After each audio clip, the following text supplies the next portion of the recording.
Attorney general Pakistan Malik Usman Awan ने वादी सोन की सदियों की महरूमियों का अजाला कर दिया। पूरी वादी सोन में कारपेट सड़कों का जाल बिछाने पर काम शुरू हो चुका है।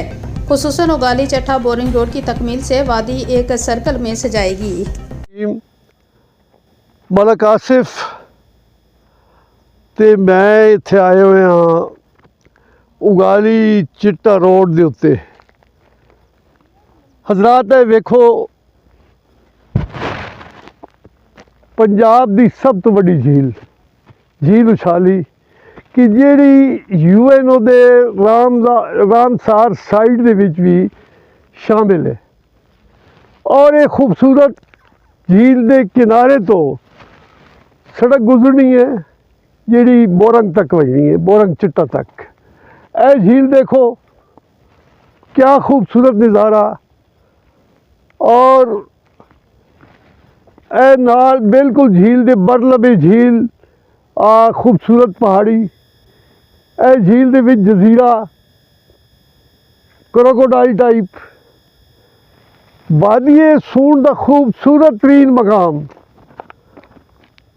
झील उछाली दा शुमाली सिरा उगाली साइड ते। इंशाअल्लाह इत्थे सियाती सरगर्मियों का फरोग हो सी। अटारनी जनरल साहब के वीज़ा का सलाम करें कि उन्हें सिड़िया महरूमियों का अजाला किया।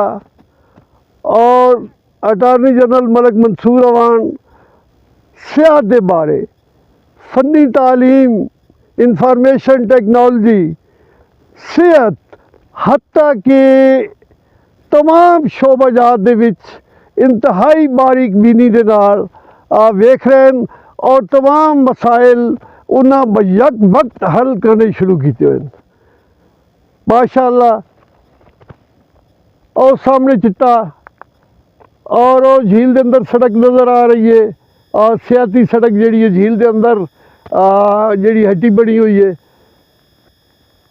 तो इंशाअल्लाह अनकरीब कम जोरों शोर नाल शुरू है।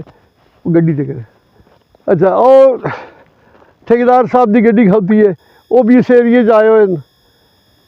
अल्हम्दुलिल्लाह असी एहलियाने उगाली इस झील सड़क के उत्ते दिन रात ड्यूटी और पहरा देने रसा। वमा अलैना इल्लल बलाग।